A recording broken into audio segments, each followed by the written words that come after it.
ശ്രീ വിഷ്ണു മോഹൻ 9 മിനിറ്റാണ് അങ്ങേക്ക്.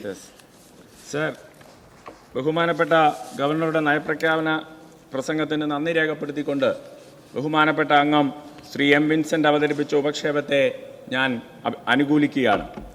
Sir, UDF മുന്നണിയുടെ ഭാഗമായി നിന്നുകൊണ്ട് ഞാനും എൻ്റെ പ്രസ്ഥാനവും ഈ സർക്കാരിൻ്റെ പ്രാതിനിധ്യം വഹിക്കുന്നത് കൊണ്ട് മാത്രമല്ല സാർ ഈ നയപ്രഖ്യാപനത്തെ ഞങ്ങൾ അനുകൂലിക്കുന്നത്. സാർ, എൻ്റെ പാർട്ടിയുടെ RSP എന്ന രാഷ്ട്രീയ പ്രസ്ഥാനത്തിൻ്റെ ഉത്ഭവവും പാരമ്പര്യവും സ്റ്റാലിനിസ്റ്റ് ഏകാധിപത്യ ഭരണകൂട ദുഷ്ചെയ്തികൾക്കെതിരായിട്ട് നിലപാടുകൾ സ്വീകരിച്ചത് കൊണ്ടായിരുന്നു സാർ.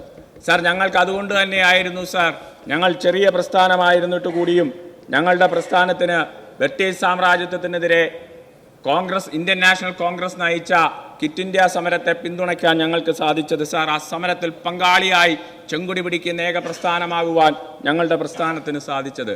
സാർ, 1957 ഒന്നാം EMS സർക്കാരിൻ്റെ തൊഴിലാളി വിരുദ്ധ നയങ്ങൾക്കെതിരെ പ്രതികരിച്ചതിന് സാർ ഞങ്ങളുടെ പ്രസ്ഥാനത്തിൻ്റെ 2 തൊഴിലാളി നേതാക്കളെയായിരുന്നു സാർ ചന്ദനത്തോപ്പിൽ വെടിവെച്ചു കൊന്നത്.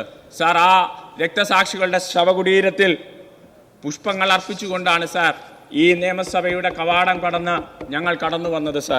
സാർ, എപ്പോഴൊക്കെ മാർക്സിസ്റ്റ് പാർട്ടിക്ക് സ്റ്റാലിനിസ്റ്റ് ഏകാധിപത്യത്തിൻ്റെ അധികാര പ്രമുത്വം ബാധിച്ചിട്ടുണ്ടോ അവിടെയൊക്കെ ആ പാർട്ടി തന്നെ പലപ്പോഴും ഇല്ലാണ്ടായി പോയിട്ടുണ്ട് സാർ.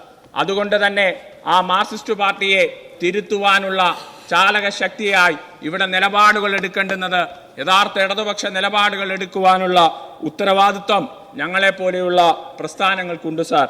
സാർ, ഈ തെരഞ്ഞെടുപ്പ് നമ്മളെല്ലാം അംഗങ്ങളായി തെരഞ്ഞെടുക്കപ്പെട്ട ഈ നിയമസഭാ തെരഞ്ഞെടുപ്പ് കേവലമായ ഒരു ഭരണമാറ്റം മാത്രം സംഭവിച്ച തെരഞ്ഞെടുപ്പായിരുന്നു സാർ.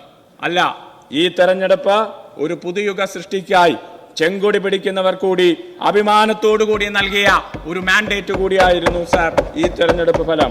സാർ, അതുകൊണ്ടാണ് തകരാത്ത കോട്ടകുത്തളങ്ങളെ, തകരില്ല എന്ന് എക്കാലവും ഉറച്ചു വിശ്വസിച്ചിരുന്ന കോട്ടകുത്തളങ്ങളെ തകർത്തുകൊണ്ട് പലർക്കും ഈ നിയമസഭയിൽ അംഗങ്ങളായി ഇന്നിരിക്കാൻ സാധിക്കുന്നത്. സാർ, ഒരു കാര്യം അന്നത്തെ ഭരണപക്ഷം, കഴിഞ്ഞ ഭരണപക്ഷം, ഇന്നത്തെ പ്രതിപക്ഷം ഓർക്കേണ്ടതുണ്ട് സാർ. ഞങ്ങൾ ഓർമ്മിപ്പിക്കുകയാണ്, ജനങ്ങൾ വിചാരിച്ചാൽ തകരാത്ത ഒരു കോട്ടകുത്തളങ്ങളും ഈ പ്രബുദ്ധ മലയാളികൾ കേരള ചരിത്രത്തിൽ സൃഷ്ടിച്ചിട്ടില്ല എന്ന് ഓർമ്മപ്പെടുത്തുവാൻ ഞങ്ങൾ ഈ അവസരം വിനിയോഗിക്കുകയാണ് സാർ. സാർ, ഞങ്ങൾ UDFന്റെ നയം ഞങ്ങൾ തെരഞ്ഞെടുപ്പിന് മുമ്പ് തന്നെ ഞങ്ങൾ ജനങ്ങളുടെ മുന്നിൽ അവതരിപ്പിച്ചതാണ് സാർ. സാർ, ആ നയം തന്നെയാണ് ടീം UDF സർക്കാരിന്റെ ആദ്യത്തെ സത്യപ്രതിജ്ഞാ ദിവസം മുതൽ, ആ ചടങ്ങ് മുതൽ, ആദ്യ മന്ത്രിസഭാ യോഗ തീരുമാനം മുതൽ ഈ നിയമസഭയിൽ 29-ാം തീയതി ബഹുഗവർണർ പ്രസംഗിച്ച ഈ നയപ്രഖ്യാപനത്തിൽ വരെ നമുക്ക് കാണാൻ സാധിക്കുന്നത്. ടീം UDF സർക്കാരിന്റെ ഈ നയപ്രഖ്യാപനത്തിൽ സാമൂഹ്യ നീതിയുണ്ട്, സാമ്പത്തിക വളർച്ചയുണ്ട്, പാരിസ്ഥിതിക ഉത്തരവാദിത്തമുണ്ട്, ആധുനിക അടിസ്ഥാന സൗകര്യങ്ങളുടെ ഉറപ്പാക്കലുണ്ട്, മാനുഷിക സഹാനുഭൂതിയുണ്ട്, സാങ്കേതിക പുരോഗതിയുണ്ട്, അവസര സമത്വമുണ്ട്. സാർ, അതിലെല്ലാം ഉപരി മനുഷ്യ സ്നേഹത്തിന്റെ പുഞ്ചിരി കൂടിയുണ്ട് സാർ. അതുകൊണ്ടാണ് ജെൻസി തലമുറയുടെ പൂക്കി സർക്കാരായി ടീം UDF സർക്കാർ മാറിയത്. സാർ, അതുകൊണ്ടൊക്കെ തന്നെയാണ് ഒരു പുതുയുഗ കേരളം ഇനി പിറവികൊള്ളാൻ പോകുന്നു എന്ന് ഞങ്ങൾ പറയുന്നത്. ഒരു ഇടതുപക്ഷ സർക്കാർ എങ്ങനെ നാട് ഭരിച്ചുകൂടാ എന്നതിൻ്റെ ഉദാഹരണമായിരുന്നു ഒന്നാം പിണറായി വിജയൻ സർക്കാരെങ്കിൽ അതിൻ്റെ ഉത്തമ ഉദാഹരണമായിരുന്നു അവസാന പിണറായി വിജയൻ സർക്കാർ എന്ന് ഞങ്ങൾ ഇവിടെ പറയുകയാണ്. സർ, കേരളത്തിൽ കഴിഞ്ഞുപോയ 2 സർക്കാരുകളിൽ എങ്ങനെയാണ് ഇടത് നയവ്യതിയാനം സംഭവിച്ച് അവർ തീവ്ര വലതുപക്ഷത്തേക്ക് പോയതെന്ന് ചൂണ്ടിക്കാണിക്കേണ്ടുന്നതിൻ്റെ ഉത്തരവാദിത്വം ചെങ്കൊടി പിടിക്കുന്ന ഞങ്ങളെപ്പോലുള്ളവർക്കുണ്ട് സാർ. ഇല്ലെങ്കിൽ അത് ഞങ്ങൾ ഇടതുപക്ഷ ആശയങ്ങളോട് ചെയ്യുന്ന ഒരു തെറ്റായി പോകും. സാർ, കേരളത്തിലെ ചെറുപ്പക്കാർ PSC റാങ്ക് ലിസ്റ്റിൽ നിയമനം ആവശ്യപ്പെട്ട് സെക്രട്ടേറിയറ്റ് നടയിൽ തലമുണ്ടനം ചെയ്തും മുട്ടിലഴഞ്ഞും ശയന പ്രദർശനം നടത്തിയും പരലുപ്പിൽ മുട്ടുകാൽ വെച്ചും അതിൽ പ്രതികരിച്ചപ്പോൾ ആ സമരത്തെ കേൾക്കാതിരുന്നതാണ് സാർ കഴിഞ്ഞ സർക്കാരിന്റെ ഇടതുപക്ഷ നയവ്യതിയാനമെങ്കിൽ അവരെ ചോരയിൽ മുക്കി കൊല്ലാൻ ശ്രമിച്ചതാണ്, അവ സമരങ്ങളെ അവഗണിച്ചതാണ് കഴിഞ്ഞ സർക്കാരിന്റെ തീവ്ര വലതുപക്ഷ നയം. സാർ, ഇവിടെ സൂചിപ്പിച്ചു ബഹുമാനപ്പെട്ട അംഗങ്ങൾ, കേരയിൽ മഞ്ഞക്കുറ്റി, കേരളയിൽ മഞ്ഞക്കുറ്റി സ്ഥാപിച്ച് ഇവിടെ നേരത്തെ ബഹുമാനപ്പെട്ട അംഗം ഈ ഉപക്ഷേപത്തെ എതിർത്തുകൊണ്ട് സംസാരിച്ചപ്പോൾ പറഞ്ഞു സാമൂഹ്യാഘാത പഠനം.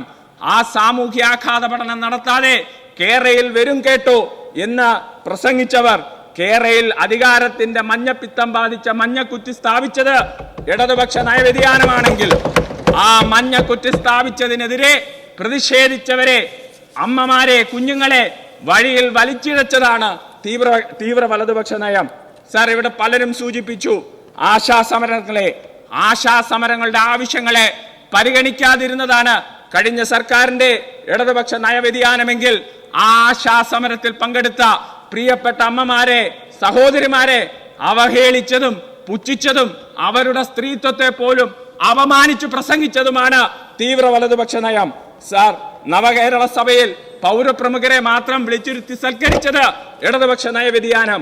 അതിനെതിരെ പ്രതികരിച്ച, കറുത്ത തുണിക്കഷ്ണം കൊണ്ട് പ്രതികരിച്ച ചെറുപ്പക്കാരെ പോലും തെരുവിലിട്ട് അവരുടെ തലതല്ലി പൊളിച്ച, ജയിലിലടച്ച, അതിനെ ന്യായീകരിച്ചതാണ് തീവ്ര വലതുപക്ഷ നയം.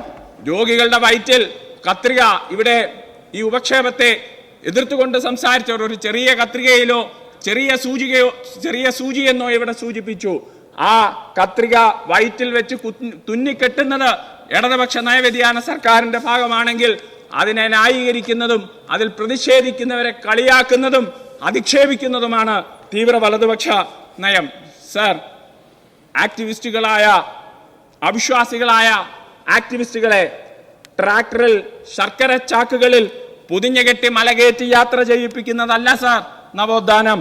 മറിച്ച് സർക്കാർ ഉടമസ്ഥതയിലുള്ള പൊതുമേഖലാ KSRTC ബസ്സുകളെ അവരെ സൗജന്യമായി യാത്ര ചെയ്യിക്കുന്നതാണ് യഥാർത്ഥ നവോത്ഥാനമെന്ന് കഴിഞ്ഞ ഭരണപക്ഷത്തെ ബോധ്യപ്പെടുത്തുവാൻ ഞങ്ങൾക്ക് ബാധ്യതയുണ്ട്. ആർത്തവമുള്ള നമ്മുടെ പെൺമക്കൾക്ക് കലാലയങ്ങളിൽ ആർത്തവാവധി നൽകുന്നതാണ് സാർ യഥാർത്ഥ സ്ത്രീപക്ഷ ഇടതുപക്ഷ നവോത്ഥാനമെന്ന് ഓർമ്മപ്പെടുത്തുന്നത് കൂടിയാണ് സാർ ഞങ്ങളുടെ ഉത്തരവാദിത്വം. വന്യജീവികൾ മനുഷ്യനെ ആക്രമിക്കുമ്പോൾ ഉറക്കം നടിക്കുന്നതല്ല, മറിച്ച് ചേർത്ത് നിർത്തി അവന്റെ ജീവനും സ്വത്തിനും സംരക്ഷണം നൽകുന്നതാകണം മനുഷ്യപക്ഷ സർക്കാരെന്നും പ്രതിപക്ഷത്തിന് ഇപ്പോൾ ഓർക്കുന്നുണ്ടാകും, ഇപ്പോൾ അവർക്കത് മനസ്സിലാകുന്നുണ്ടാകും.